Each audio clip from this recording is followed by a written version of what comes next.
BBOR Black Box Online Radio, coming to you from West Virginia at heart and from around the globe. And hello everybody, today is Friday, another Cooper Friday. Welcome to the show. How's everybody doing? On Fridays this year I've been talking to you guys about D.B. Cooper, the man responsible for the only unsolved skyjacking in U.S. aviation history. And in this episode I'm going to be talking about a theory that is also connected to the Zodiac killer, as you can see from the title. And I have to give full credit to Stefano, who sent this into the Facebook page. My personal Facebook is in the description box, and there's also a page for BlackBoxOnlineRadio, and I'll be talking about the Zodiac killer and D.B. Cooper. Now, before I say anything else, I want to share something with you guys, and that is that I will approach this theory with an open mind, and I would invite you to do the same. It is going to be into the territory of what some people call conspiracy theories, but I definitely follow a lot of these types of content, and I've always said that if somebody has a theory, and I think the person is being genuine, I'll talk about it. I will have a discussion on it. And Stefano begins by saying, why I believe D.B. Cooper and the Zodiac were likely PsyOps. I sent you a message a while back about how I thought the Zodiac killer may have been a PsyOp. I'm not sure where you stand politically. I remember you talking about listening to Michael Savage. So, we may be somewhat similar in our worldviews. Okay, where do I stand politically? Let's take back everything I said about conspiracy theories. Can you just say that conspiracy theorist is a political standpoint? I always tell you guys I didn't start out as a conspiracy theorist, but now I am one. For a while I was pulled into the world of Noam Chomsky and manufacturing consent and media disinformation, and I guess I haven't forgotten all of that stuff, but I definitely realized that there's a lot of misinformation going out there, and that's why I chose to do an episode on this. Now, as far as listening to Michael Savage, though, Michael Savage is a right-wing radio host. He's the longtime host of the program The Savage Nation, and I believe now it's done only in podcast format, but he's released a lot more on YouTube over the past 12 to 24 months. And I actually just started listening to Michael Savage because we had this radio station in West Virginia called 1037, and they used to play rock music, and then all of a sudden it just switched over to talk radio one day, and they had this program on called The Savage Nation, and I started listening back in 2009. Then in 2011, I became a regular listener, and one of the reasons why was he just talks in an engaging way. A lot of the professional radio personalities really practice on how to speak in a way that connects with the listener, or how they learn how to get people's attention with their speaking cadence and just the way they present the show.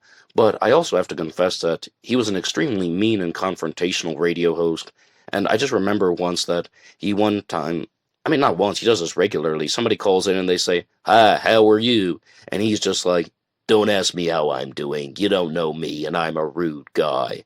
And I was like, wow, what a nasty and unnecessary thing to say.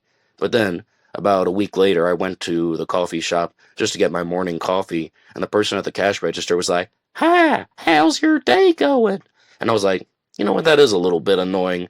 I don't want to tell you how my day is going. I'm only here for the coffee and such. So sometimes you have those moments that connect with people, and it's really quite odd when it's the stuff that you don't expect to connect with. But, conspiracy theorist, that's a political standpoint. Regardless of who you think has been responsible for world-changing events like 9/11, the official record clearly shows that these events were directly connected to stricter laws and regulations. And I did a Bing search. I'm quoting Stefano, by the way. The first one was something to the effect of laws that changed after the Zodiac killer. I didn't see much. Then I did a Bing search for D.B. Cooper, co-pilot with GPT-4, and notice how the D.B. Cooper hijacking spurred stricter laws regarding airline travel. It was phase 1 to travel, and 9/11 was phase 2. That alone, of course, isn't proof. To be fair, nothing I will provide will act as proof. I think my main point will be that, barring one hell of a deathbed confession or access to highly classified documents, we will likely never find out who the real killer is, or who the real D.B. Cooper was. One problem with everyone's theories is that most of the theories find connections with people who may have had a personal tie to various circumstances, or people tied to circumstances, or suspects, or locations. What if there are no connections? Let's take D.B. Cooper, for example. What if the person known as D.B. Cooper was some paratrooper recruited by the feds, and he was based out of the Atlanta field office, or some other location? By selling the narrative that this person was acting alone by a personal vendetta, you can be the most incredible investigator, but the normal investigative practices will lead you down the rabbit hole. With D.B. Cooper being a PsyOp, it provides the motive, the brain power to create the plan, access to people who can act as D.B. Cooper, expert replica bomb makers, and a retrieval team to track down and recover Cooper, the money, the parachute, and let's not forget the infrastructure that provides impenetrable barriers between the public and the truth. The Zodiac. Like I mentioned earlier, I did a quick Bing search and couldn't find much regarding laws that may have changed because of the Zodiac. I didn't try very hard. I also looked into whether or not the FBI had expanded their reach after. I didn't find much. I kept running into dead ends, and I couldn't think of search words that would give me anything other than a bunch of irrelevant information. There are many reasons for PsyOps. In the case of the Zodiac, I could imagine it being a test on local law enforcement and the ability to instill fear in the public and test how that fear can be used to control the public's behavior. Looking back in time, there are examples of the feds and their ties to serial killers. Take MKUltra and its ties to the Manson family, and the Unabomber, for example. I don't think it's coincidental that the Unabomber, Charles Manson, and the Zodiac were three serial killers, two of which who are known to have had ties to MKUltra, and all three had ties to the Bay Area.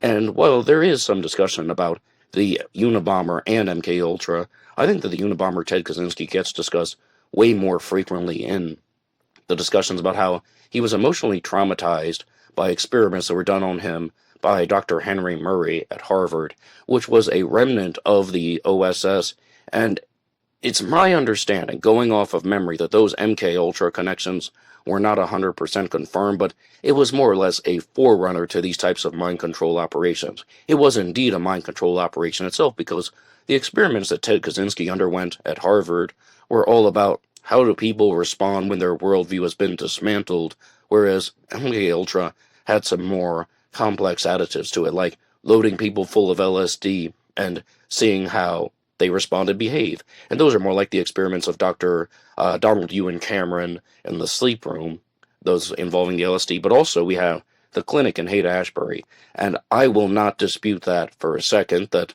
there are Manson ties to MKUltra, possible Manson influences from MKUltra, emphasis on the word possible, but that is definitely not a baseless accusation. Back to the email from Stefano. This also makes me wonder about Jim Jones. Could he have been part of something like the MKUltra or some type of PsyOp? I'm not implying that the Zodiac killer was tied to MKUltra, but is definitely within the window and location. Here's a little thought experiment. Start off by viewing everyone involved in the Zodiac sphere from the perspective of the Zodiac being a PsyOp. Classify each player in one or more of these categories. Number 1, we have the agent. This would be a person who is typically a career federal officer, an organizer, or active personnel who likely knows the general plan and its players. This plan can involve military personnel and sometimes local law enforcement. Number 2, the informed asset. This is typically someone recruited off the books, and they may have a basic idea of the operation. They also might be typically bribed or blackmailed to participate, and often insiders in the target group. Number 3, the unknowing asset. This is typically someone who takes orders and or collaborates with informed assets and or agents to move a narrative or operation forward with no knowledge they are involved in a federal operation. Number 4, the patsy. This would be someone who is blamed for something they didn't do. Maybe one of the moving pieces, but facts along with coincidences, anecdotal evidence, and manufactured evidence are woven together to create a false narrative in which results in labeling an innocent person as a subject. And Dr. Webster Tarpley once created this graphic on people that he called dupes, fools, fundamentalists, patsies, and Oswalds. Informed media. This would be a member of the media apparatus who has inside knowledge of the PsyOp and knowingly spreads disinformation. Number 7, uninformed media. This would basically be someone who is just doing their job. They might unknowingly spread disinformation and or truly be interested in finding the truth. Now, this is one of the reasons why I became a conspiracy theorist, because of this, that you have the informed media and the uninformed media. People who know that they are telling the truth and people who are completely oblivious to this. And I totally I totally accept that. I don't think that everyone who works in the local news bureau is some type of government agent, and they're all in on this together. There could be real journalists out there, real reporters out there, who are trying to investigate and find the truth about something, and then they're just following dead ends. They're just going down the wrong direction and the wrong path. And then we have the eyewitnesses. This ranges from surviving a crime a victim to someone who may have seen or even heard something related to the case. I could make more subcategories, but you get the point. This thought experiment is not about proving that who the Zodiac killer is. It's about putting each player into a category, or potential categories, viewed from the perspective of the Zodiac being a PsyOp. I have very limited knowledge of the details regarding the Zodiac. It's irrelevant to this exercise. That being said, more details can potentially change the category each player is in. One person could be in multiple potential categories depending on how much you know, and how much of the categories will vary. You're probably asking yourself, what is the point of this exercise? If you categorize each person associated with the Zodiac strictly in their role in the PsyOp, you will realize that their actions and behaviors start to make sense. Now let's view the prime suspect, where he is a player in the PsyOp. From my perspective and my limited knowledge, Arthur Lee Allen is likely a patsy to me. His behavior suggests he may be an unknowing asset. For a while I was convinced that Don Chaney was the Zodiac. If he was a participant, in a PsyOp, his erratic behavior and his role in pointing the finger at Arthur Lee Allen suggests that he was likely an agent, or at the very least an informed asset. I also think Don Chaney had military ties. And I'm going to say that sentence again because I gargled it a little bit. It says, I also think Don Chaney had military ties. Oh, absolutely, if you just mean that he has some type of military connection. Don Chaney was ex-Air Force, but I think you mean something a little bit larger than that. If this was a PsyOp, it could explain the differences in eyewitness descriptions of the Zodiac. If it was a PsyOp, there could be theoretically multiple actors doing the killings at the same time that have a full understanding of the details of each killing. Also, if the Zodiac was a PsyOp, the government would have access to some of the greatest cryptologists in the world, and it would explain why the Zodiac suddenly disappeared. Project Zodiac would have come to an end. So we have two major theories that are discussed here. And I want to be clear that I'm very grateful to Stefano for sharing this stuff with me. Anybody can write the show at BlackBoxOnlineRadio at AOL.com, Ned DeHaan on Facebook, BlackBoxNed88 on Instagram if you want to give any personal takes on the subjects about the Zodiac Killer, D.B. Cooper, and on Wednesdays, I also do a segment about Jack the Ripper, and you can also go through some of the links in the description box, and one of the ways that you can support Black Box Online Radio is by going over to BuyMeACoffee.com. BuyMeACoffee.com/BlackBoxNed88 allows you to make a donation or contribution to help the show, and anybody who makes a donation will get a shout-out on Zodiac Monday. My immediate response to this is, looking at the concept of Arthur Lee Allen as a patsy and Don Chaney possibly being the Zodiac Killer is something that is very reminiscent of Drew Beeson's book citing in on the Zodiac Killer, and I'm sure Stefano has some familiarity with that book because the theory is discussed directly in citing in on the Zodiac Killer that Arthur Lee Allen, the prime suspect in the Zodiac Killer mystery, could have been the perfect patsy. And, I mean, again, I don't think he would doubt that. As far as the Zodiac Killer being involved in a type of PsyOp, I've definitely been approached with this theory before, and it was, I think the loudest voice in the comments section was Playtime, who simply remained anonymous online, and I even have some papers right over here that were sent to me from Playtime, talking about the Dolly Day theory, that sometimes the CIA commits murders and they blame it on somebody else, or they create these types of entities. Sometimes they're referred to as occult entities, but even in other times, they're not. They're just crimes that are blamed on somebody else. What happens is we have a 12-month calendar, and if you were to divide the calendar into months of 28 days, then there would be days that are left over, and they're called Dali days, which are named for Salvador Dali, the most prominent surrealist artist. And I think, though, that in terms of the Zodiac Killer, there's an enormous amount of physical evidence that doesn't necessarily require a PsyOp, or there's an enormous amount of physical evidence that suggests an alternative, and that was a lone gunman. And it's quite possible that there will be some type of extraction of Zodiac Killer DNA, or some type of extraction of a fragment of a fingerprint that can be connected to another fragment of a fingerprint, and we can simply find out that there was a single killer. I know it sounds like the Zodiac makes no sense at all. You have somebody committing murders, writing all of these letters. This is the Zodiac speaking. I am the murderer of the 2 teenagers at Lake Herman. Something to that effect. Yet, when we look at the Unabomber was a taunting serial killer, and he got caught. The Son of Sam was a taunting serial killer, and he got caught. And then we actually learn who it is, Ted Kaczynski. Alright, some brilliant guy that went insane. Alright. David Berkowitz, a not brilliant guy, an unbrilliant guy, an anti-brilliant guy, who also went a little bit insane. And you just can comprehend these narratives a little bit more. Although some people will dispute that, and they will just act like there has to be some type of cover-up. But ultimately, a lot of explanations can be provided as to how there was a single perpetrator in the Zodiac mystery. Number one, there really aren't too many discrepancies between the Zodiac's physical description, and a lot of this could just be accounted for, that we just need to look at the median, that instead of thinking that it's a 25-year-old, 5'8" guy, and you also have witness descriptions of maybe a 40-year-old and some guy who's 6 feet tall, well, let's look at the median. Some guy who's in his early 30s, who's around 5 feet 10.5 inches tall, maybe he has a few gray hairs or something like that, and it throws off some people in the witness description category A, and other people in the witness description category B. Again, if we just look to the median, things begin to make a little bit of sense. And if you go through the videos that have been made by Vincent McConnell on the channel New Cokes 2024, he has also released things on his Facebook live streams, he really provides a lot of analysis on how there could be just a single killer, and the behaviors of the Zodiac suggest a single killer. At first, he makes a phone call on July 5th of 1969 at 12:40 a.m., and then he says, "Goodbye," one like that, and then he hangs up, and then he leaves the phone. He hangs up the phone, and then somebody calls back.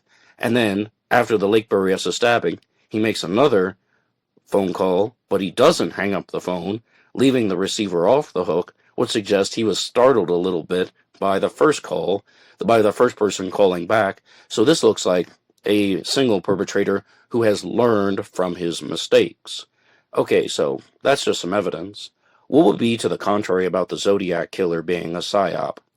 And this is the stuff that I would talk about a lot back in 2020, the idea that these events such as the Manson family and the Zodiac killer were ways to sway modern opinion, ways to affect modern culture. With the Manson family, it's a little bit more evident, a little bit more possible, just that they were created by the CIA as a way to destroy the movements of the hippies, and they thought that the hippie movement was something that was getting out of control. So something like Manson and his followers, who weren't even hippies at all, just got blamed for this whole thing about flower power and, peace, love, and joy, all of a sudden gets turned into, hey, if you're a hippie, you're going to end up a brainwashed murderer like these people. So, again, that's a defendable theory. I have some doubts. Coming from a conspiracy theorist, I have my own doubts about that one. But let's look at D.B. Cooper, because this is Cooper Friday. And I think that Stefano's claims in regards to D.B. Cooper are way more valuable, because with D.B. Cooper, look, think about what he said in that message. D.B. Cooper's activities actually went on to affect laws. D.B. Cooper would have been an excellent example for somebody to test flight security. D.B. Cooper would have been a very clear case about how and why the parachute was never found, why the money was never found, with the exception of the 3 stacks of bills from Tina Barr, the explanation about why the important physical evidence that is required to solve the case suddenly disappeared. Now, it could have been a rogue operative, and then the CIA covered it up because he had some type of valuable information. And I was talking about that last week on the channel. The suspects involved would be E. Howard Hunt, Robert Rackstraw, and of course Ted Braden. I think Ted Braden actually has a lot going for him in that regards. But involving D.B. Cooper, was this something that was just set up by one of these intelligence agencies? The CIA, the FBI, some type of other security agency, some type of thing that we might not even know the exact name of, and that was put in place? That's a little bit more defendable.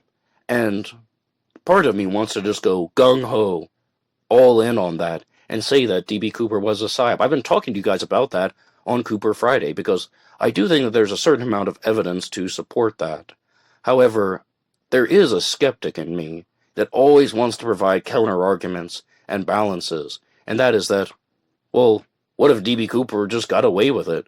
What if he just jumped out of the plane, and he landed in the Lewis River, and he had a boat, and he took the parachute and the money with him, and it was never put back into circulation because maybe he did it just for the thrill, and maybe he had the awareness to know that money like that would have been tracked. But the fact that none of the money was found back in circulation, that pulls me back the other way, and it's like, now wait a second, could this actually have been a PsyOp, and could there be some merit to what Stefano has written out in that message? And I really do want to know your feedback. What do you think about either one of these major stories being a type of psychological operation? So, one point that I haven't talked about too much in Stefano's message was the Zodiac killer just a test on local law enforcement? Well, if so, they would have failed miserably about having officers, Falcons, Elms, driving right past the Zodiac, having all types of people, like, almost catching the Zodiac, whether it's Officer Richard Hoffman or Armin Pelicetti, and let alone that the killer just walks away or drives away from every single crime scene, and there's just absolutely no real solid attempt at apprehending him. It's not like, the Golden State Killer even got into a fight with somebody once and then escaped on a bike. I know I'm misrepresenting that story a little bit, but the Zodiac isn't getting into any real fight with a police officer and then just slipping through the cracks and running away. No, absolutely not. With D.B. Cooper, same story. And this is one of the reasons why I'm just like, did these people bungle the investigation so bad that D.B. Cooper never got caught? I mean, the amount of physical evidence that was left behind, the amount of solid eyewitness sightings of D.B. Cooper that has been left behind, and that's one of the reasons why I tend to connect with these types of theories sometimes, that D.B. Cooper had some type of involvement or connection to an intelligence agency. But I have shared two things with you in regards to that. Two supporting points. One of them is that, okay, this was all planned by the CIA or a different intelligence bureau, a different bureau of sorts. Or the other one is that it was a person who had connections to some high-ranking governmental body, and then that was covered up. Like, they're like, well, we can't let this person get arrested. We can't let this person go on television as being the famed D.B. Cooper, because ultimately it will reveal some type of secret information. As I said, there is the calculated PsyOp, and then there's just the rogue CIA agent or rogue special ops agent that did something on his own accord, and it was covered up. So the skeptic in me is definitely going more toward the latter during the second one, saying, now that seems like it would be a little bit more plausible, because there are fewer assumptions that you would have to make. Okay, this guy just got on the plane, and then, he's smoking his 8 Rally cigarettes, drinking his bourbon and soda, and then he has this bomb, which might not have been real, and then he did this on his own accord, and he knew that he could jump at the night because he had practiced it, and he got away with it, but the CIA knew everything, that confiscated the money, and it never went back into circulation. Something like that makes a little bit of sense to me. But I do want to provide a piece of criticism and challenge to Stefano's claim. I don't think that you would have needed an enormous amount of expertise to make a bomb dud like D.B. Cooper's. Let's say, hypothetically, if it were a dud, and that it wasn't real dynamite that D.B. Cooper was using, I don't think that would have required an enormous amount of know-how, because to me it seems like you could just make a crappy-looking dud, and they would still have to go along with your request, because they wouldn't know whether it's real or not. Even if it looks fake to them, they aren't going to know that. They're just going to see some sticks of red objects, and they're going to be like, well, I guess it's real, and we have rules, and we have to follow along with that, and they don't want to take the risk of it being real and all these people dying. So I don't think that I've seen enough evidence to suggest that D.B. Cooper had some type of expert bomb maker create whatever he had in the briefcase. But what do you think about any of these things? Please give your opinion in the comments section down below.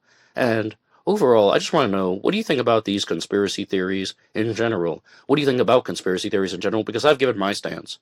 I didn't start out as a conspiracy theorist, and I realized, yes, there's lots of media disinfo. There are people out there who genuinely spread lies and misinformation in the media.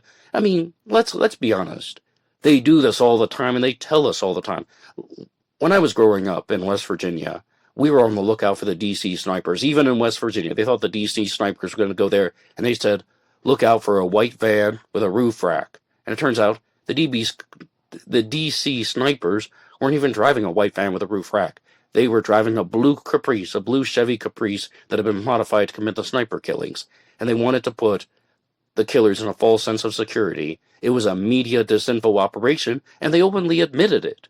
Things like that happen. There is false news that goes out to mislead the public, and sometimes it's done for the interests of the public, so they think. But that type of behavior can definitely be abused. And I'm sure you can think of some other examples of how the media have lied to people for certain reasons, and I definitely believe that that happens a lot more than we're actually aware of. But what do you think? Please let me know what you think about the Zodiac Killer PsyOp and the DB Cooper PsyOp. Thank you to Stefano for providing the source material for this episode. That's all from me now, and I will see you guys on Zodiac Monday talking about the Zodiac Killer. And goodbye.